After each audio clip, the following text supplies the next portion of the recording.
Hi guys. ഇന്ന് നമ്മൾ go through ചെയ്യാൻ പോകുന്ന ടോപ്പിക്ക് റിട്ടേൺ സ്റ്റേറ്റ്മെൻറ്റ്. നമ്മൾ ഓൾറെഡി ഗോ ത്രൂ ചെയ്തിരുന്നു. അതിന് കുറച്ചും കൂടി അഡ്വാൻസ്ഡ് ആയിട്ടാണ്. എന്തുകൊണ്ടാണ് റിട്ടേൺ യൂസ് ചെയ്യുന്നത്, ഒരു ട്രിക്കൊക്കെ ഉണ്ട് റിട്ടേൺ യൂസ് ചെയ്യുന്നതിന്. അതാണെന്ന് ഗോ ത്രൂ ചെയ്യാൻ പോകുന്നത് നമ്മൾ. ഓക്കെ, നമ്മുടെ ഈ കോഡ് ഓൾറെഡി നമ്മൾ എഴുതിയിട്ടുണ്ട്. ഇതിൽ ഈ ഫംഗ്ഷൻ്റെ ഉള്ളിൽ നമ്മൾ എഴുതിയിട്ടുണ്ടെന്ന് വെച്ചാൽ റിട്ടേൺ സ്റ്റേറ്റ്മെൻറ്റ് ഉണ്ട്. ഓക്കെ, നമ്മൾ റിട്ടേൺ സ്റ്റേറ്റ്മെൻറ്റ് മുമ്പ് പറഞ്ഞു എന്തിനാണ് യൂസ് ചെയ്യണമെന്ന് വെച്ചാൽ it is usually use to actually to get the data out of a function. നമുക്കൊരു ഫംഗ്ഷൻ്റെ പുറത്തേക്ക് ഡാറ്റ എത്തിക്കണമെന്നുണ്ടെങ്കിലാണ് നമ്മൾ റിട്ടേൺ സ്റ്റേറ്റ്മെൻറ്റ് യൂസ് ചെയ്യുക. ഓക്കെ, അത് ഫംഗ്ഷനിൽ ഇവിടുത്തെ നമ്മുടെ കേസ് എന്ന് പറഞ്ഞാൽ ഇത് ഫംഗ്ഷനിൽ കാൽക്കുലേറ്റ് ചെയ്ത വാല്യൂ ഉണ്ടാവും. ആ വാല്യൂവിനെ എടുത്തിട്ട് പുറത്തേക്ക് അയക്കുന്നു, ഈ ഫംഗ്ഷനിൽ നിന്ന് പുറത്തേക്ക് അയക്കുന്നു. പക്ഷേ ഇവിടെ ഒരു ചെറിയൊരു ട്രിക്കും കൂടി ഉണ്ട്. ഇപ്പോൾ നിങ്ങൾ ശ്രദ്ധിച്ചു കഴിഞ്ഞാൽ ഈ ഫംഗ്ഷൻ്റെ താഴെ ഞാനിവിടെ ഈ അലർട്ട് ഉണ്ട്, റിസൾട്ട് അത് കോപ്പി ചെയ്തിട്ട് ഞാൻ ഫംഗ്ഷൻ്റെ താഴെ എഴുതാം. ഓക്കെ, ഫംഗ്ഷൻ്റെ താഴെ നമ്മൾ എഴുതിയിട്ടുണ്ട് അലർട്ട് എന്നുള്ളത്. ഇവിടെ നിങ്ങൾ ശ്രദ്ധിച്ച മനസ്സിലാവും.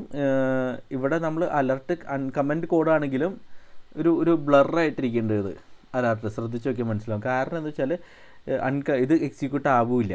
കാരണം ഈ റിട്ടേൺ കീവേഡ് ഫംഗ്ഷനിൽ റിട്ടേൺ കീവേഡ് എക്സിക്യൂഷൻ സ്റ്റോപ്പ് ചെയ്യും. ആക്ച്വലി അവിടെ വെച്ച് സ്റ്റോപ്പ് ചെയ്യും. ഓക്കെ, ജാവാസ്ക്രിപ്റ്റിൽ വെച്ചാൽ ഒരു പ്രാവശ്യം റിട്ടേൺ കണ്ടു കഴിഞ്ഞാൽ അത് ഇമീഡിയറ്റ്ലി ആ ഫംഗ്ഷനെ പുറത്തേക്ക് കൊണ്ടുവരും. ഓക്കെ, ബാക്കിയുള്ള സ്റ്റേറ്റ്മെൻറ്റ് എക്സിക്യൂട്ട് ചെയ്യില്ല. ഇവിടെ റിട്ടേൺ കണ്ടു, അപ്പോൾ ഇത് അയച്ചു തിരിച്ച് ഇവിടേക്ക് അയക്കും. ഓക്കെ, അതിന് ശേഷം ഇത് എക്സിക്യൂട്ട് ആവില്ല ആക്ച്വലി. അതുകൊണ്ടാണത് അലർട്ട് ഇവിടെ താഴെ ബ്ലറായിട്ടിരിക്കുന്നത്. ഓക്കെ, അത് ഫംഗ്ഷന് ശേഷമുള്ള ഈ റിട്ടേണിന് ശേഷമുള്ള എല്ലാ കോഡും നമ്മൾ എഴുതിയിരിക്കുന്ന കോഡൊക്കെ സ്കിപ്പ് ചെയ്യും. ഓക്കെ, അതുകൊണ്ടാണ് നമുക്ക് ഈ ഐഡിയിൽ ഒരു ഗ്രേ കളർ പോലെ കാണാൻ പറ്റുന്നത്. ഇവിടെ അലർട്ട് നമ്മൾ എഴുതിയത് ഒരു ഗ്രേ കളർ പോലെ നമുക്ക് കാണാൻ പറ്റുന്നത്. അതൊരു ഹിൻ്റാണ് ആക്ച്വലി. എന്ന് വെച്ചാൽ ഈ ലൈന് ഒരിക്കലും റണ്ണാവില്ല എന്നുള്ളൊരു ഹിൻ്റാണ് ഇവിടെ നമുക്കത് കൊടുക്കുന്നത്. ഓക്കെ, നമുക്കിനി സ്ക്രീൻ റീലോഡ് ചെയ്ത് റൺ ചെയ്താലും നമ്മളിവിടെ സേവ് ചെയ്തിട്ട് നമുക്കിനി സ്ക്രീനൊന്ന് റീലോഡ് ചെയ്ത് റൺ ചെയ്താലും നമുക്ക് എന്ത് കാണാൻ പറ്റില്ല, അലർട്ടൊന്നും കാണാൻ പറ്റില്ല. കാരണം ഫംഗ്ഷന് നമ്മൾ എഴുതിയിരുന്ന ഇവിടെ വെച്ച് റിട്ടേൺ ചെയ്യുകയാണ്. ഓക്കെ, റിട്ടേൺ ചെയ്ത് കഴിഞ്ഞാൽ അത് അവിടെ വെച്ചിട്ട് എക്സിറ്റ് ആവും ആക്ച്വലി. ഈ വാല്യൂ അയക്കും. ഈ അലർട്ട് റൺ ആവില്ല എന്നുള്ളത്. അപ്പോൾ ഇതൊരു എററൊന്നുമല്ല കേട്ടോ. ഡെവലപ്പർ ടൂൾസിൽ ഇത് എററൊന്നും കാണാൻ പറ്റില്ല. നമുക്കിത് എററും അല്ല. കാരണം വെച്ചാൽ റിട്ടേൺ ചെയ്ത ഫംഗ്ഷൻ അവിടെ സ്റ്റോപ്പ് ചെയ്യും ആക്ച്വലി. ജാവാസ്ക്രിപ്റ്റ് ക്രാഷൊന്നും ആവുന്നില്ല. ഇതൊരു നോർമൽ എക്സ്പെക്റ്റഡ് ബിഹേവിയറാണ് ജാവാസ്ക്രിപ്റ്റിൻ്റെ. അപ്പോൾ നിങ്ങൾക്കൊരു ചോദ്യം ചോദിച്ചേക്കാം, ലൈക്ക് റിട്ടേൺ ഇല്ലാതെ ഫംഗ്ഷനെ വിടാനോ എന്നുള്ളത്. പറ്റൂല ആക്ച്വലി. അതും പറ്റും. നമുക്ക് ഫംഗ്ഷനിൽ നിന്ന് റിട്ടേൺ ഇപ്പോൾ ഒന്നും ചെയ്യാമെന്നില്ലെങ്കിൽ നമുക്ക് ചുമ്മാ റിട്ടേൺ കൊടുക്കാനും പറ്റും. പ്രത്യേകിച്ചൊന്നും ചെയ്യാനില്ല, റിട്ടേൺ ഇല്ലയെന്നുണ്ടെങ്കിലും ഒരു റിട്ടേൺ നമുക്ക് കൊടുക്കാൻ പറ്റും. ഒരിക്കൽ നിങ്ങളുടെ ഫംഗ്ഷൻ ഉണ്ടാവും, അത് കാൽക്കുലേറ്റ് ചെയ്യും. അതിന് ശേഷം നമ്മളൊരു എക്സാമ്പിൾ പറയുകയാണെങ്കിൽ ഒരു HTTP റിക്വസ്റ്റും അത് സെൻഡ് ചെയ്യും. ഓക്കെ, അത് ഡാറ്റ സെർവറിൽ പ്രോസസ്സ് ചെയ്തിട്ട് ചില കണ്ടീഷൻസൊക്കെ നിങ്ങൾക്ക് ഉണ്ടാവും. എന്ന് വെച്ചാൽ ഫംഗ്ഷണൽ എക്സിക്യൂഷൻ സ്റ്റോപ്പ് ചെയ്യണം എന്നുണ്ടെങ്കിൽ നമുക്ക് റിട്ടേൺ കൊടുക്കാം. ഒരു എക്സാമ്പിൾ ഞാനിവിടെ പറയുകയാണെങ്കിൽ, ഇത് ഇത്ര കൺഫ്യൂസിങ് ആയിരിക്കും ഞാനിപ്പോൾ പറഞ്ഞത്.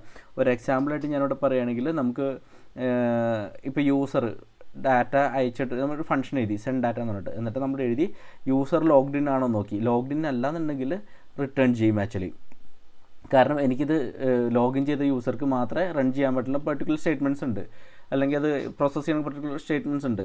അവിടെ ആക്ച്വലി ലോഗ്ഡ് ഇൻ അല്ലാത്ത യൂസർ വരുമ്പോൾ എനിക്ക് റൺ ചെയ്യേണ്ട ആവശ്യമില്ല. എനിക്ക് കിടക്കണം, അവിടെ വെച്ച് ബ്രേക്ക് ചെയ്യണം. നമ്മളത് ഇഫ് എൽസ് എന്നൊക്കെ പറഞ്ഞ് എഴുതും ആക്ച്വലി. വേണമെങ്കിൽ ഇഫ് ലോഗ്ഡ് ഇൻ എൽസ് എന്നൊക്കെ പറഞ്ഞാൽ എഴുതാം. അതിനേക്കാൾ സിമ്പിളായിട്ട് നമുക്ക് റിട്ടേൺ ചെയ്താൽ മതി. റിട്ടേൺ ചെയ്ത് കഴിഞ്ഞാൽ ബാക്കിയുള്ളതൊന്നും എക്സിക്യൂട്ട് ആവില്ല. ഓക്കെ, ഇവിടെ റിട്ടേൺ ചെയ്യുന്നത് ഇവിടെ റിട്ടേൺ അവിടെ ഫംഗ്ഷൻ അവിടെ സ്റ്റോപ്പ് ചെയ്യും. പിന്നെ അതിന് ശേഷം അത് ഇവിടെ നമ്മൾ ശ്രദ്ധിച്ച് കഴിഞ്ഞാൽ മനസ്സിലാവും, ഇവിടെ റിട്ടേൺ ഒരു വാല്യൂ നമ്മളൊന്നും റിട്ടേൺ ചെയ്യുന്നില്ല ആക്ച്വലി. ഒരു വാല്യൂ റിട്ടേൺ ചെയ്യുന്നില്ല, ജസ്റ്റ് റിട്ടേൺ നമ്മൾ പറയുന്നുള്ളൂ. നമ്മൾ പറയുകയാണ് just use to quit the function early actually. ഈ കണ്ടീഷൻ ട്രൂ ആണെങ്കിൽ നമ്മൾ പറയണു ഇത് ക്വിറ്റ് ചെയ്യാൻ പറയണു, ഈ ഫംഗ്ഷൻ ക്വിറ്റ് ചെയ്യാൻ പറയണു. അതിന് വേണ്ടിയിട്ട് നമ്മൾ ഈ റിട്ടേൺ യൂസ് ചെയ്യുന്നുണ്ട്. ഓക്കെ, ഇത് ലേറ്റർ നമുക്ക് നമ്മുടെ ഇഫ് സ്റ്റേറ്റ്മെൻറ്റ് പഠിക്കുമ്പോൾ കൂടുതൽ നമ്മൾ യൂസ് ചെയ്യും. ഇപ്പോഴല്ല, ഇഫ് സ്റ്റേറ്റ്മെൻറ്റൊക്കെ പഠിച്ച് കുറച്ചും കൂടി കഴിയുമ്പോൾ നമ്മൾ ഈ ഫംഗ്ഷൻസ് കുറച്ചും കൂടി യൂസ് ചെയ്യും. ഇപ്പോൾ നമ്മുടെ കണ്ടീഷൻ നമ്മുടെ പോയി കഴിഞ്ഞാൽ, ഇപ്പോൾ നമ്മുടെ കയ്യിൽ ആഡ് ഫംഗ്ഷനിൽ ഇതുപോലത്തെ ഒരു കണ്ടീഷൻ ലോജിക്ക് ഒന്നും നമ്മളിവിടെ കൊടുത്തിട്ടില്ല. ഇവിടെ റിട്ടേൺ നത്തിങ് ഒന്നും ചെയ്യുന്ന സെൻസ് ഒന്നുമില്ല. ചുമ്മാ റിട്ടേൺ എന്ന് പറഞ്ഞ് കൊടുത്താലും പ്രത്യേകിച്ച് സെൻസ് ഒന്നുമില്ല. അപ്പോൾ ഞാനിവിടെ അലർട്ട് എടുത്ത് മാറ്റണം ഇവിടെ. ഓക്കെ, കാരണം അത് മനസ്സിലായിരുന്നു. പിന്നെ ഇതൊരു മനസ്സിലാക്കേണ്ട കോൺസെപ്റ്റാണ്, അതുകൊണ്ടാണ് ഞാനത് ക്ലാരിഫൈ ചെയ്തത് ആക്ച്വലി. നിങ്ങൾക്കൊരു പറഞ്ഞു തന്നത്. കാരണം നമ്മൾ ഇനി പോകെ പോകെ നമ്മുടെ ഇഫ് കണ്ടീഷനിലെ ലോജിക്കൊക്കെ വരുമ്പോൾ ഈ വെറും റിട്ടേണൊക്കെ നമ്മൾ യൂസ് ചെയ്യും. കാരണം അവിടെ വെച്ച് ഫംഗ്ഷൻ അവിടെ വെച്ച് സ്റ്റോപ്പ് ആകാൻ വേണ്ടിയിട്ട്, ബാക്കിയുള്ള സ്റ്റേറ്റ്മെൻറ്റ് എക്സിക്യൂട്ട് ചെയ്യാണ്ടിരിക്കാൻ വേണ്ടിയിട്ട്. സോ ഒരു ഫംഗ്ഷനിൽ ഒന്നിലധികം റിട്ടേൺ സ്റ്റേറ്റ്മെൻറ്റ് കൊടുക്കാൻ പറ്റുമോ എന്ന് ചോദിച്ചാൽ കൊടുക്കാൻ പറ്റും. പക്ഷേ ജാവാസ്ക്രിപ്റ്റിൽ റൺ ചെയ്യുമ്പോൾ ഫസ്റ്റ് റിട്ടേൺ കണ്ടാൽ അവിടെ തന്നെ സ്റ്റോപ്പ് ആവുകയും ചെയ്യും. ഓക്കെ, അതുകൊണ്ട് സെക്കൻഡ് റിട്ടേൺ സ്റ്റേറ്റ്മെൻറ്റ് വരെ എക്സിക്യൂട്ട് ആവില്ല ആക്ച്വലി. അത് എവിടെ ഏത് എഴുതിയിട്ടും കാര്യമൊന്നുമില്ല. ഇപ്പം ഞാനിവിടെ റിട്ടേൺ റിസൾട്ട് റിട്ടേൺ 1 എന്ന് പറഞ്ഞാലും കാര്യമില്ല. ഫസ്റ്റ് ഇവിടെ എന്ത് റിട്ടേൺ ആവുന്നോ അവിടെ വെച്ച് സ്റ്റോപ്പ് ആവും. ഓക്കെ,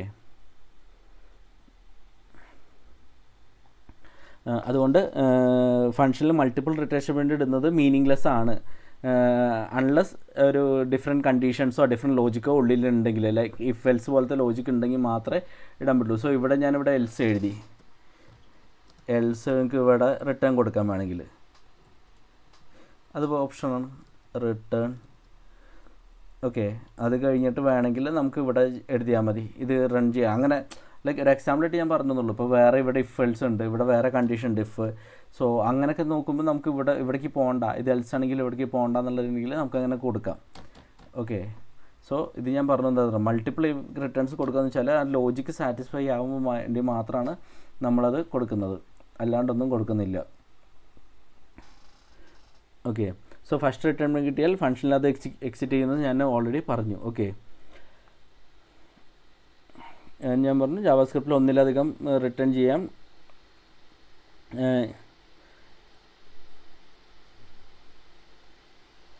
അപ്പോൾ നിങ്ങൾക്ക് ചോദിക്കാം, ഒരു ഫംഗ്ഷനിൽ എനിക്ക് ഒന്നിലധികം വാല്യൂസ് റിട്ടേൺ ചെയ്യണം എന്നുണ്ടെങ്കിൽ എങ്ങനെ ചെയ്യുന്നുള്ളത്. അത് ജാവാസ്ക്രിപ്റ്റ് ചെയ്യാൻ പറ്റും, പക്ഷേ ഡയറക്റ്റായി റിട്ടേൺ ചെയ്യാനാകില്ല. അതിനെ നമുക്ക് ഒരു ഒബ്ജക്ട്സ് അല്ലെങ്കിൽ അറേസ് ഒക്കെ ഉപയോഗിച്ചിട്ട് അതിനെ നമ്മൾ ഈ ഒരു മോഡ്യൂളിൻ്റെ ലൈക്ക് ഒരു ക്ലബ് ചെയ്യും, എല്ലാ വാല്യൂസും ക്ലബ് ചെയ്യും. ഇതൊരു അറേയിൽ അല്ലെങ്കിൽ ഒബ്ജക്റ്റ് ക്ലബ് ചെയ്തിട്ട് ഒറ്റ റിട്ടേണിൽ നമുക്കത് എല്ലാ വാല്യൂസും മൾട്ടിപ്പിൾ വാല്യൂസ് ഉണ്ടെങ്കിൽ അത് നമുക്ക് കൊടുക്കാൻ പറ്റും. സോ ഈ അറേസും ഒബ്ജക്ട്സ് എന്ന് വെച്ചാൽ നിങ്ങൾ പേടിക്കേണ്ട. സോ അതൊക്കെ ഞാൻ കവർ ചെയ്യും, വരുന്ന സെഷനിൽ ഞാൻ കവർ ചെയ്യുന്നതാണ്. ഓക്കെ, സോ ഇതായിരുന്നു ജാവാസ്ക്രിപ്റ്റിലെ ഒരു റിട്ടേൺ കീവേഡിൻ്റെ ഒരു ഇൻഡെപ്ത് ഒരു നോളജ് ആയിട്ട് ഞാൻ പറയാൻ ഉദ്ദേശിച്ചത്. സോ ഇത് നിങ്ങൾക്ക് മനസ്സിലായി എന്ന് വിചാരിക്കുന്നു. സോ റിട്ടേൺ എന്തിനാണ് ഉപയോഗിക്കുന്നത്, അത് എങ്ങനെ ഫംഗ്ഷൻ സ്റ്റോപ്പ് ചെയ്യും, എപ്പോൾ നമുക്ക് റിട്ടേൺ നത്തിങ് എന്ന് വെച്ചാൽ ചുമ്മാ റിട്ടേൺ കൊടുക്കാൻ പറ്റും എന്നുള്ളതൊക്കെ നമ്മളിവിടെ ഗോ ത്രൂ ചെയ്തു. ഓക്കെ, ആസ് യൂഷ്വൽ ഇന്നത്തെ ക്ലാസ് ഞാനിവിടെ റാപ്പപ്പ് ചെയ്യുകയാണ്. എന്തെങ്കിലും ഡൗട്ട്സും ഇതിൽ ക്ലാരിറ്റി കിട്ടിയില്ല എന്നുണ്ടെങ്കിൽ നിങ്ങൾക്ക് കമൻസിൽ പിങ് ചെയ്താൽ ഞാൻ ഫിക്സ് ചെയ്യാൻ കുറച്ചും കൂടി എക്സ്പ്ലെയിൻ ചെയ്യാൻ അല്ലെങ്കിൽ ഫിക്സ് ചെയ്യാനൊക്കെ ഞാൻ ശ്രമിക്കാം. സോ ഇന്നത്തെ വീഡിയോ ഞാൻ വിളിച്ച് നിർത്തുകയാണ്. Thanks lot, by.